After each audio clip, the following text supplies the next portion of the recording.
ചോദിച്ചു 1.5 ലക്ഷം രൂപ എന്തിനാണെന്ന് ചോദിച്ചു. അപ്പോൾ അത് നീ അറിയണ്ട, എനിക്ക് വേണം, ഗോൾഡെല്ലാം കൊണ്ട് ചെല്ലണമെന്ന് പറഞ്ഞു. അപ്പോൾ അവരുടെ അമ്മയൊക്കെ പറഞ്ഞു ഈ വീട്ടിലങ്ങനെ ബഹളമൊന്നും ഉണ്ടാക്കരുത്, ഒരടിയൊക്കെ കൊള്ളണം, അങ്ങനെ അവനെ ദേഷ്യം പിടിപ്പിക്കരുത്, അവന് ദേഷ്യം വന്നാൽ ഇങ്ങനെ കുറച്ച് ഇങ്ങനെ അടിയൊക്കെ കൊണ്ടിട്ട് വേണം നിൽക്കാൻ, അങ്ങനെയൊക്കെ പറഞ്ഞായിരുന്നു. അങ്ങനെ ശ്വാസം മുട്ടിച്ച് കൊല്ലാൻ നോക്കി. അപ്പം എന്നെ റൂമിൽ കൊണ്ട് ചെന്നു, എന്നെ കട്ടിലിൽ തള്ളിയിട്ടിട്ട് അവനെൻ്റെ പുറത്ത് കയറിയിരുന്നു. എന്നിട്ടാണെങ്കിൽ അവൻ എൻ്റെ അടുത്ത് പറഞ്ഞു, ആദ്യമേ അടിക്കാൻ തുടങ്ങിയത് അവൻ ഇവിടെ വന്ന് ഹോൺ അടിച്ചപ്പം എൻ്റെ വീട്ടുകാർ അവനെ നോക്കി ചിരിച്ചു എന്ന് പറഞ്ഞിട്ട് അടിക്കാൻ തുടങ്ങി. എന്നെയാണ് കുറ്റം പറഞ്ഞത്, എനിക്ക് ഇത്രയും അടിപ്പാട്, എൻ്റെ മുടി മൊത്തം വലിച്ചു പിച്ച്, ആ ബെഡ് മൊത്തം എൻ്റെ മുടിയായിരുന്നു. അപ്പം എന്നെ റൂമിൽ കൊണ്ട് ചെന്നു, എന്നെ കട്ടിലിൽ തള്ളിയിട്ടിട്ട് അവനെൻ്റെ പുറത്ത് കയറിയിരുന്നു. എന്നിട്ടാണെങ്കിൽ അവൻ എൻ്റെ അടുത്ത് പറഞ്ഞു, ആദ്യമേ അടിക്കാൻ തുടങ്ങിയത് അവൻ ഇവിടെ വന്ന് ഹോൺ അടിച്ചപ്പം എൻ്റെ വീട്ടുകാർ അവനെ നോക്കി ചിരിച്ചു എന്ന് പറഞ്ഞിട്ട് അടിക്കാൻ തുടങ്ങി. ഇങ്ങനെ എന്നിട്ട് എൻ്റെ വീട്ടുകാരെ കുറ്റം പറഞ്ഞു, അവരുമായിട്ടൊന്നും ഇനി ഇടപെടരുത്, ഇവൻ്റെ കൂടെ ജീവിക്കണമെങ്കിൽ ഇതൊന്നും വേറെ ആരുടെ പറയരുത്. അങ്ങനെ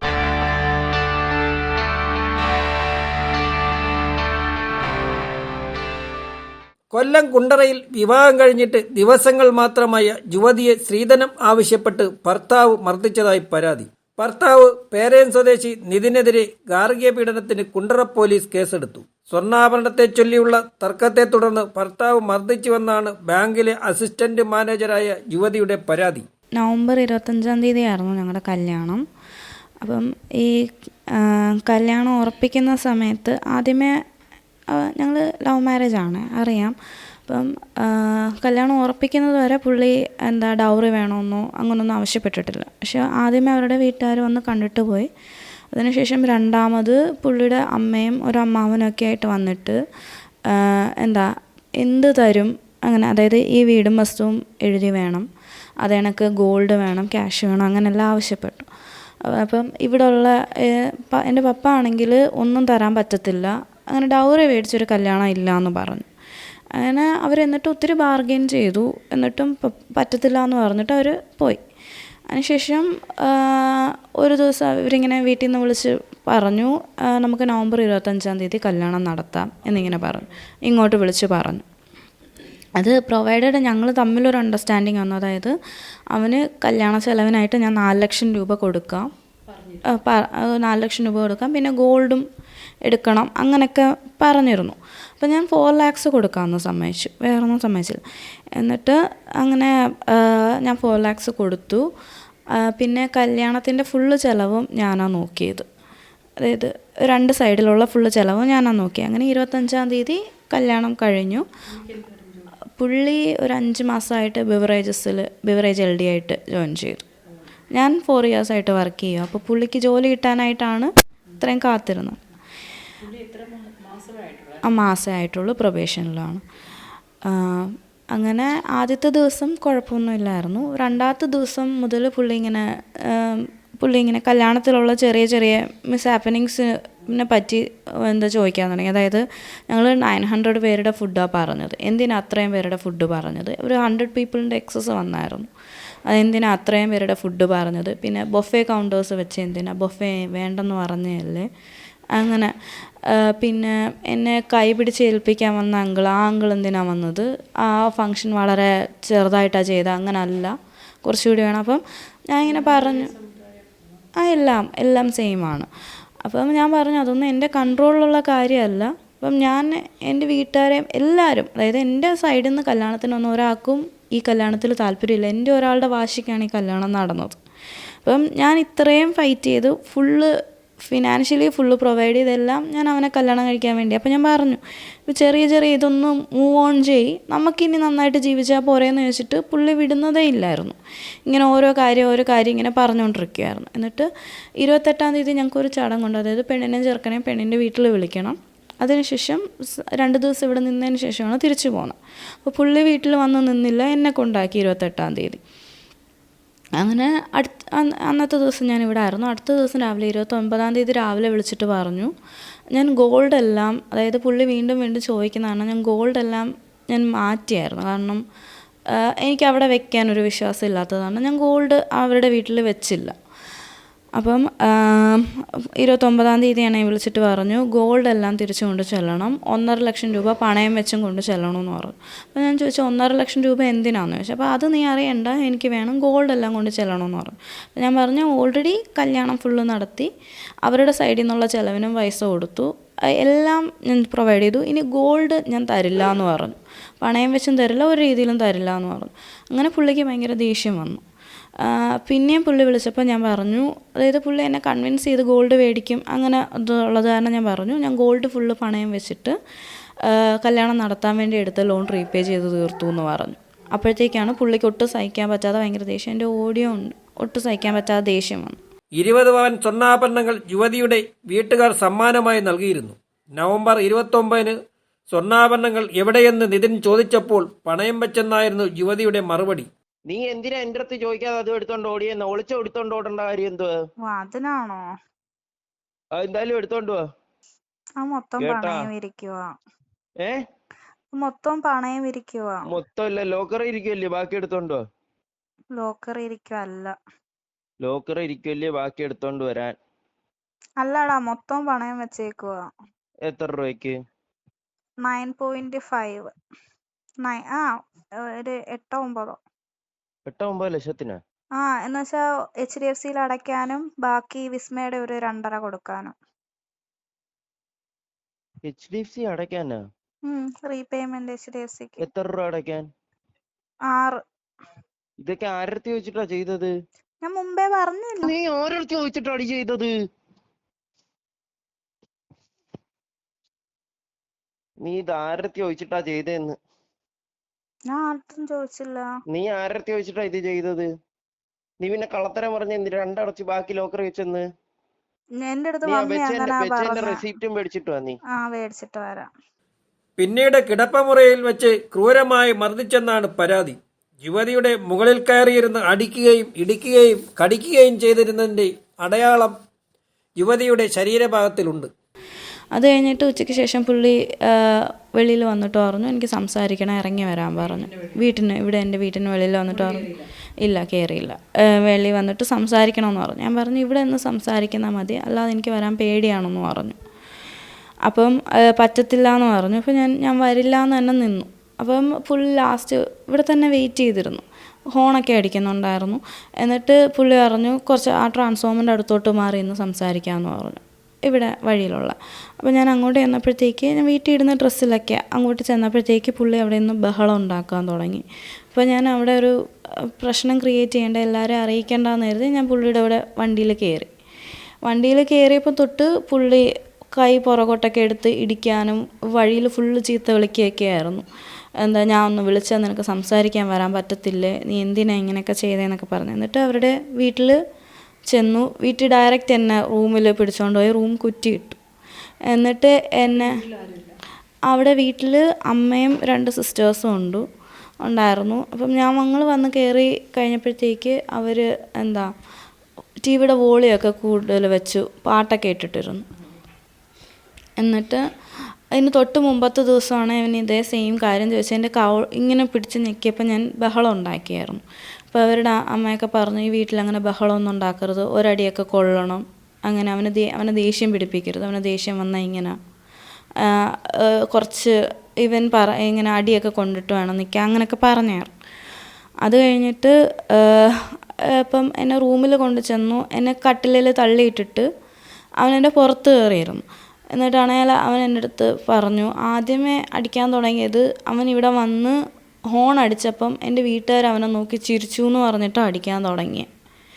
എന്നിട്ട് ഓരോ കാര്യത്തിന് അവൻ്റെ കയ്യിൽ ഒരു മോതിരമുണ്ട്, അത് വെച്ചിട്ട് എൻ്റെ തലയിലാണ് മൊത്തം ഇടിച്ചത്. എന്നിട്ട് പറഞ്ഞു തലയിൽ ബാക്കിലിടിച്ചില്ല, ബാക്കി എല്ലായിടത്തും അവൻ ഇടിച്ചു. എന്നിട്ട് പറഞ്ഞു എൻ്റെ പുറത്ത് കയറി ഇരുന്നിട്ടാണ് എനിക്കൊരു രീതിയിലും തള്ളി മാറ്റാൻ പറ്റാത്ത രീതി. എന്നിട്ട് പറഞ്ഞു എനിക്ക് ഒരു രീതിയിലും പാടില്ലാത്ത രീതിയിൽ എനിക്ക് അടിക്കാൻ അറിയാം, നീ പറഞ്ഞ ആരും വിശ്വസിക്കത്തില്ല എന്നൊക്കെ പറഞ്ഞിട്ട് ഓരോന്ന് പറഞ്ഞിട്ട് അടിച്ചത്. എന്നിട്ട് കുറച്ചിടിക്കും, എന്നിട്ട് അവൻ റെസ്റ്റ് എടുക്കും. എന്നിട്ട് അടുത്ത കാര്യം, എന്നിട്ട് ഇല്ല മദ്യപിച്ചിട്ടൊന്നും ഇല്ലായിരുന്നു. എന്നിട്ട് 900 പീപ്പിളിൻ്റെ ഫുഡ് എന്തിനാ പറഞ്ഞേ, എൻ്റെ അങ്കിൾ എന്തിനാ വന്ന് കൈ പിടിച്ച് ഏൽപ്പിച്ച്, അങ്ങനെ ഓരോ കാര്യം. ഫോട്ടോഗ്രാഫേഴ്സിൻ്റെ അടുത്ത് ഫോട്ടോ എടുക്കാൻ ഒത്തിരി സമയം എടുത്തു, അതെന്തിനാ ഫോട്ടോ എടുത്തേ. അങ്ങനെ ഓരോ കാര്യങ്ങൾ പറഞ്ഞു. പിന്നെ എൻ്റെ അവരുടെ അതായത് കല്യാണത്തിന് ഞാൻ അവൻ്റെ ഒന്നും ഞാൻ ആവശ്യപ്പെട്ടില്ല. ഞാൻ ആകെ പറഞ്ഞ അവരുടെ വീട്ടിൽ ഞാൻ കുഞ്ഞിലെ മുതൽ അറ്റാച്ച്ഡ് ബാത്റൂം ശീലിച്ചു. അപ്പോൾ അത് മാത്രമേ ഞാൻ പറഞ്ഞുള്ളൂ. ഞാൻ ചെന്ന് കയറിയ അവരുടെ റൂം കാണുന്നത്, അപ്പോൾ അതിൽ ബാത്റൂം ഇല്ല. അപ്പം അവരുടെ വീട്ടിൽ അറ്റാച്ച്ഡ് ബാത്റൂം ഇല്ല എന്ന് എന്തിനാണ് ഞാൻ കൂട്ടുകാരുടെ അടുത്ത് പറഞ്ഞത്. അത് അങ്ങനെയൊക്കെ. എന്നിട്ട് ഈ കല്യാണം കഴിഞ്ഞിട്ട് 1-2 ദിവസത്തിനുള്ളിൽ തന്നെ എൻ്റെ കൂട്ടുകാരെയും വീട്ടിലൊക്കെ വിളിച്ചിട്ട് ഇനി ഇവളെ വിളിക്കരുത്, കോണ്ടാക്ട് ചെയ്യരുത്, അങ്ങനെയൊക്കെ പറഞ്ഞായിരുന്നു. ഓരോ കാര്യം പറഞ്ഞിങ്ങനെ തലയിലൊക്കെ ഒത്തിരി ഇടിച്ചു, പിന്നെ ചെവിക്കുറ്റിക്ക് ഒത്തിരി അടിച്ചു. പിന്നെ ആണെങ്കിൽ കഴുത്ത് പിടിച്ച് ഞെക്കിയിട്ട് ശ്വാസം മുട്ടിച്ച് കൊല്ലാനായിട്ട് നോക്കി. ഇന്നത്തോടെ ഞാൻ എല്ലാം നിർത്തിത്തരാം എന്നും പറഞ്ഞിട്ട് ഇവിടെ എല്ലാം പാടായിരുന്നു, അതെല്ലാം മാറി കടിച്ചു. ഇവിടെയും പിന്നെ ഇവിടെയൊക്കെ കടിച്ചു. വയറ്റിലിടിച്ചായിരുന്നു. അങ്ങനെ ശ്വാസം മുട്ടിച്ച് കൊല്ലാൻ നോക്കി. അത് കഴിഞ്ഞിട്ട് പിന്നെ ആണെങ്കിൽ അവനെന്നെ മൂക്കിലിടിച്ച് കഴിഞ്ഞപ്പോഴത്തേക്ക് എനിക്ക് പിന്നെ കണ്ണും വ്യക്തമായിട്ട് കാണാൻ പറ്റാതെയായി. പിന്നെ എനിക്ക് പിന്നെ അടിക്കുന്നതൊന്നും എനിക്ക് വേദന അറിയുന്നില്ലായിരുന്നു. പിന്നെ ഓരോ കാര്യങ്ങൾ പറഞ്ഞിങ്ങനെ ഉപദ്രവിക്കുന്നുണ്ടായിരുന്നു. അതിന് കുറേ കഴിഞ്ഞപ്പോഴത്തേക്ക് ചെറുതായിട്ട് ബോധം പോയി.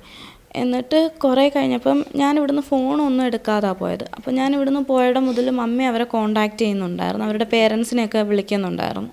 അപ്പം പുള്ളിയുടെ ഫോൺ എടുക്കുന്നില്ല, പക്ഷെ അവരുടെ പേരൻസും ഇതിനെ സപ്പോർട്ട് ചെയ്ത് മമ്മിയുടെ ഫോണൊന്നും എടുക്കാതെ നിന്നു. എന്നിട്ട് ലാസ്റ്റ് മമ്മി പലരെയും കൊണ്ട് വിളിപ്പിച്ചപ്പം അവർ വന്ന് റൂമിന് കതകിന് കൊട്ടി. എന്നിട്ട് അവരകത്ത് കയറി വന്നിട്ട് മൊത്തം എന്നെയാണ് കുറ്റം പറഞ്ഞത്. എനിക്ക് ഇത്രയും അടിപ്പാട്, എൻ്റെ മുടി മൊത്തം വലിച്ചു പിച്ച്, ആ ബെഡ് മൊത്തം എൻ്റെ മുടിയായിരുന്നു. അതല്ല, എന്നിട്ട് അവർ വന്നിട്ട് ഞാൻ അവനെ ദേഷ്യം പിടിപ്പിക്കുന്നത്, അവന് ഇഷ്ടംപോലെ സ്ത്രീധനമൊക്കെ പറഞ്ഞ് ഇഷ്ടംപോലെ കല്യാണമൊക്കെ വന്നേ. അമ്മയും മൂത്ത ചേച്ചിയും വന്നിട്ട് ഫുൾ എന്നെ ഇങ്ങനെ, എന്നിട്ട് എൻ്റെ വീട്ടുകാരെ കുറ്റം പറഞ്ഞ് അവരുമായിട്ടൊന്നും ഇനി ഇടപെടരുത്, ഇവൻ്റെ കൂടെ ജീവിക്കണമെങ്കിൽ ഇതൊന്നും വേറെ ആരുടെടുത്തും പറയരുത് അങ്ങനെ. എന്നിട്ട് അവർ ഇങ്ങനെ ഇമോഷണലി ടോർച്ചർ ചെയ്തതേ ഉള്ളൂ. ഇളയ കൊച്ചിന്, അവനൊരു അനിയത്തിയുണ്ട്, ആ കൊച്ചിനെ എന്നെ വന്ന് ഉപദ്രവിക്കണം അങ്ങനെ ആയിരുന്നു. അപ്പം ഞാൻ ദേഹത്ത് തൊട്ടില്ല, പക്ഷെ അന്നായതുകൊണ്ട്, അതായത് 5ാമത്തെ ദിവസം അവരെന്നെ 5 ദിവസമേ ആയുള്ളൂ. ഞാൻ കുറച്ചുകൂടി ദിവസം നിന്നായിരുന്നേ ഉപദ്രവിച്ചേനെ. അന്ന് തന്നെ ഫുഡ് കുഴപ്പമില്ലായിരുന്നു. ഞാൻ അധികം ആഹാരം കഴിക്കത്തില്ല, അത് കാരണം 5 ദിവസം അല്ല 4 ദിവസമേ നിന്നുള്ളൂ. ഒരു ദിവസം ഞാൻ എൻ്റെ വീട്ടിലായിരുന്നു. അതൊരു ചടങ്ങാണ്, ചടങ്ങിൻ്റെ ഭാഗമായിട്ടാണ് വന്നത്. അപ്പം എന്നിട്ട് ഇവരുടെ അമ്മയൊക്കെ വന്ന് ഇതൊക്കെ സഹിക്കണം, ഇങ്ങനെ അടിക്കുകയും ഇരിക്കുകയൊക്കെ ചെയ്യുമ്പോൾ ബഹളം, ഈ വീട്ടിൽ പുറത്തേക്ക് പോകുന്ന രീതിയിൽ ശബ്ദം വെക്കരുത് അങ്ങനെയൊക്കെ പറഞ്ഞു. എന്നിട്ട് ആ ഇളയ കൊച്ച് വന്നിട്ട് ഇതെൻ്റെ വീടാടി എന്നൊക്കെ പറഞ്ഞിട്ട് ആ കൊച്ച് അടിക്കാനായിട്ട് വന്നു, പക്ഷെ അടിക്കാൻ പറ്റിയില്ല. പിന്നെ അപ്പോൾ ഞാനിങ്ങനെ ചോദിച്ചു, ഞാൻ നിങ്ങളുടെ അടുത്തൊന്നും മിണ്ടിയിട്ട് പോലും ഇല്ലല്ലോ, പിന്നെ എന്തിനാണ്? അപ്പം ഹസ്ബൻഡ് പറഞ്ഞു, നിൻ്റെ ശബ്ദമൊന്നും നീ തിരിച്ചൊന്നും പറയേണ്ട കാര്യമല്ല, ഇവിടെ ഇങ്ങനെ ഇവരൊക്കെ പറയുന്ന കേട്ട് നീ നിൽക്കണം അങ്ങനെയൊക്കെ പറഞ്ഞു. അതിനുശേഷം എൻ്റെ വീട്ടിൽ നിന്ന് ഭയങ്കരമായിട്ട് വിളിച്ചുകൊണ്ടിരിക്കുകയായിരുന്നു. എൻ്റെ മമ്മി വിളിച്ചിട്ട് പറഞ്ഞു 8 മണിക്കുള്ളിൽ അവളെ ഇവിടെ കൊണ്ടുവന്നില്ലെങ്കിൽ പോലീസുമായിട്ട് വരുമെന്ന് പറഞ്ഞു. അപ്പം ഇവരുടെ അമ്മയൊക്കെ വന്നിട്ട് എൻ്റെ എല്ലാ പാടിലും, ഇവിടെ ഫുള്ള് നീരായിരുന്നു, ഇത് ഫുള്ള് നീര് കൊണ്ട് പൊങ്ങിയായിരുന്നു ഇവിടെ. എന്നിട്ട് കുറേ പാടുണ്ട്, അതൊക്കെ എങ്ങനെ പറ്റിയാന്ന് എനിക്ക് ഓർമ്മയില്ല, എനിക്ക് ഓർമ്മ പോയതിന് ശേഷം. എന്നിട്ട് ഇവിടെ എല്ലാം ഐസ് വെച്ച് തന്നു, കടിപ്പാട് എല്ലാം ഐസ് വെച്ച് തന്നു. അപ്പോൾ ഇങ്ങനെ ചേച്ചി വളരെ മൂത്ത നാത്തൂന് ഇങ്ങനെ വളരെ കാഷ്വൽ, നിൻ്റെ അടുത്ത് ഉപദ്രവിക്കരുതെന്ന് പറഞ്ഞിട്ടുള്ളതല്ലേടാ എന്ന് പറഞ്ഞിട്ട് ചിരിച്ചിട്ട് അങ്ങ് പോയി. ഇത് വളരെ നോർമലായിട്ടുള്ള കാര്യം പോലെ അങ്ങനെ. എന്നിട്ട് ഐസ് വെച്ച് തന്നു. ഐസ് വെച്ച് തന്നിട്ട് ഫുൾ കൈയുള്ള ഉടുപ്പിടാൻ പറഞ്ഞു. ഫുൾ കൈയുള്ള ഉടുപ്പ് ഷർട്ട് ഇടിപ്പിച്ചു. മുടിയെല്ലാം ഇവിടെ മൊത്തം നീരായിരുന്നു, ഇവിടെ മൊത്തം നീലിച്ചിട്ട് ഫുള്ള് നീരായിരുന്നു. പത്തനംതിട്ട കൊടുമ്പൺ ബിവറേഴ്സ് മദ്യക്കടയിലെ ജീവനക്കാരനാണ് നിതിൻ. ഗാർഹിക പീഡനത്തിന് നിതിനെതിരെ കേസെടുത്തതായി കുണ്ടറ പോലീസ് പറയുന്നു. കേസ് ഒത്തുതീർപ്പിനായി രാഷ്ട്രീയക്കാർ യുവതിയുടെ കുടുംബത്തിൽ എത്തിയിരുന്നതായും പറയുന്നുണ്ട്. എൻ്റെ മോളെ ഞങ്ങൾ നുള്ളിയിട്ട് പോലുമില്ല. നീ എന്തുവാ ചെയ്തത്, നീ ചെവി നുള്ളിക്കൊന്ന് പറഞ്ഞപ്പം എന്നെ ഞാൻ എന്താ ചെവി നുള്ളിയെന്നും പറഞ്ഞ് എന്നെ കളിയാക്കി. ഇവർ പോയി കുറച്ച് കഴിഞ്ഞപ്പോൾ എൻ്റെ മോൻ വെറുതെ മോളെ ഒന്ന് വിളിച്ച് പറഞ്ഞാൽ ഞാൻ ഡോക്ടറിൻ്റെ അടുത്തിരിക്കുക, പിന്നെ വിളിക്കാം. അപ്പോൾ അവൻ 5 മിനിറ്റ് കഴിഞ്ഞപ്പോൾ വീണ്ടും വിളിച്ച് പറഞ്ഞു ഞാൻ കുണ്ട്ര ഹോസ്പിറ്റലിൽ ഒബ്സർവേഷനിലാന്ന് പറഞ്ഞു. ഇതോടെ എൻ്റെ മോൻ പറഞ്ഞു, മമ്മി അവൾ ആശുപത്രിയിലാന്ന് പറയുന്നത്, ഞാൻ പോട്ടെ, മമ്മി പിറവേ എൻ്റെ ആങ്ങളെ ഇവിടെ ഉണ്ട്, മമ്മി അങ്കിളും പിറവേ വന്നാൽ മതി എന്ന് പറഞ്ഞു. ഇവൻ ആദ്യമേ ഹോസ്പിറ്റലിൽ ചെന്നപ്പോൾ ഈ പയ്യൻ മോടെ ഹസ്ബൻഡുണ്ട്.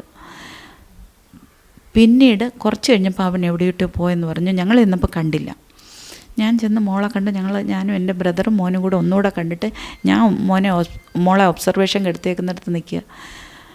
കുറച്ച് കഴിഞ്ഞപ്പം വെളിയിൽ ഭയങ്കര ബഹളവും, പിന്നെ ഹോസ്പിറ്റലിൻ്റെ ആദ്യത്തെ ഗ്ലാസ് ഡോർ ഇടിച്ചു തുറന്ന് എൻ്റെ മോള് കിടക്കുന്ന അവിടുത്തെ ഗ്ലാസ് ഡോർ ഇടിച്ചു തുറന്ന് ഒബ്സർവേഷൻ റൂമിലേക്ക് വന്ന് എൻ്റെ മോളെ പിടിച്ചു വലിക്കുക കൊണ്ടുപോകാനായിട്ട്. എന്നാൽ ഭയങ്കര ഇടിയും ബഹളവും, ആ രണ്ട് കൂട്ടരും തമ്മിൽ അവിടെ അടിയുണ്ടാകുന്നു. അപ്പം ഞാൻ പറഞ്ഞു എൻ്റെ മോളെ കൊണ്ടുപോകണമെന്ന് നീ എന്നെ കൊന്നിട്ട് കൊണ്ടുപോകാമെന്ന് പറഞ്ഞു. അപ്പോഴത്തേക്ക് അവന്മാർ മുങ്ങി. നേഴ്സുമാർക്ക് അങ്ങ് ഒന്നും ചെയ്യാൻ വയ്യ, ഒരു സെക്യൂരിറ്റി ഉണ്ട്, അവർക്കൊന്നും ചെയ്യാൻ പറ്റാത്ത അവസ്ഥ. ഇവരപ്പോഴേ അവിടെ നിന്ന് മുങ്ങി. കുറച്ച് കഴിഞ്ഞപ്പോൾ പോലീസ് വന്നു, ഇങ്ങനെയൊക്കെ ഒന്ന് നോക്കിയിട്ട് പറഞ്ഞു രാത്രി തന്നെ വന്ന് കേസ് കൊടുക്കണം. അപ്പോൾ അവിടെ ഒരു ചെറിയ ക്ലിനിക്കാണ്. പോലീസിനെ ഹോസ്പിറ്റലിൽ അറിയിച്ചു, നമ്മളല്ല അറിയിച്ചത്. അങ്ങനെ 3 പോലീസുകാർ വന്നു. അങ്ങനെ ഞങ്ങൾ അവിടെ അഡ്മിറ്റാക്കാൻ പറ്റത്തില്ല, വെറും ഒബ്സർവേഷൻ മാത്രമുള്ള ഒരു ചെറിയ ക്ലിനിക്ക്. ഞങ്ങളുടെ കുണ്ടറ ഹോസ്പിറ്റൽ എന്ന് പറയും, ആശുപത്രി മക്കൾ. അവിടുന്ന് ഞങ്ങൾ മോളയുമായിട്ട് വന്ന് രാത്രി തന്നെ പോലീസ് സ്റ്റേഷനിൽ കൊടുത്തു. ഒരു ആദ്യം എഴുതി തരുന്നൊരു സർട്ടിഫിക്കറ്റ് ഉണ്ടല്ലോ, അത് വൂണ്ടല്ല, വേറെ MLC അല്ല, വേറെ ഒരെണ്ണമുണ്ട്, ഏതോ ഒരു സർട്ടിഫിക്കറ്റ് തന്നു. അതവിടെ രാത്രി തന്നെ കൊടുത്തു. അപ്പോൾ അവർ പറഞ്ഞു രാവിലെയും വന്നു ഒന്നുകൂടെ പറയണം. രാവിലെ ചെന്നപ്പോൾ ആ പേപ്പറുകളൊന്നുമില്ല. അന്നേരം ഞങ്ങൾ ഹോസ്പിറ്റലിൽ നിന്ന് പേപ്പർ കാണുന്നില്ലെന്ന് പറഞ്ഞു. പിന്നെ അന്നത്തെ ദിവസം ഞങ്ങൾ രാവിലെ 10:30 മുതൽ മൊഴിയെടുത്തത് ഞായറാഴ്ച, ശനിയാഴ്ച സന്ധ്യയ്ക്ക്. ശനിയാഴ്ച രാവിലെ 10:30 മുതൽ വൈകിട്ട് 6:15 വരെ ഞങ്ങളവിടെ സ്റ്റേഷനിൽ നിന്നു. എന്നുവെച്ചാൽ ഒരു 4:30 കഴിഞ്ഞപ്പോൾ മോടെ മൊഴിയെടുക്കാൻ തുടങ്ങി. മൊഴിയെടുത്തിട്ട് മോള് പറഞ്ഞ് വായിച്ചൊന്നും കേൾപ്പിച്ചില്ല, ഒപ്പിടാൻ പറഞ്ഞു, ഒപ്പിട്ട് കൊടുത്തു. പിന്നീട് പിറ്റേ ദിവസം ചെയ്യാം എല്ലാം പറഞ്ഞു. ഞായറാഴ്ച എല്ലാം വായിച്ച് കേൾപ്പിച്ചില്ലെന്നാണ് മോള് പറയുന്നത്. നമ്മൾ പറഞ്ഞത് എല്ലാ കാര്യമൊന്നും ഇല്ല അതിനകത്ത് നമ്മൾ പറഞ്ഞത്. പിന്നെ അതിൻ്റെ FIRൻ്റെ ഒരു കോപ്പി ഞായറാഴ്ച ഞങ്ങൾക്ക് തന്നു. ഞായറാഴ്ചയാണ് കേസ് ഫയൽ ചെയ്തതുപോലെ അവർ എഴുതിയേക്കുന്നത്. 1-ാം തീയതി ഫയൽ ചെയ്ത് 28-ാം തീയതി രാത്രി കൊടുത്ത കേസാണ്. പോലീസിൻ്റെ ഭാഗത്തുനിന്ന് ഞങ്ങൾക്ക് നീതി കിട്ടണം. ഇനിയും ഇതേപോലുള്ളത് ആവർത്തിക്കാതിരിക്കട്ടെ. കല്യാണം കഴിഞ്ഞ് 5-ാമത്തെ ദിവസം ചെയ്ത ക്രൂരതയാണിത്.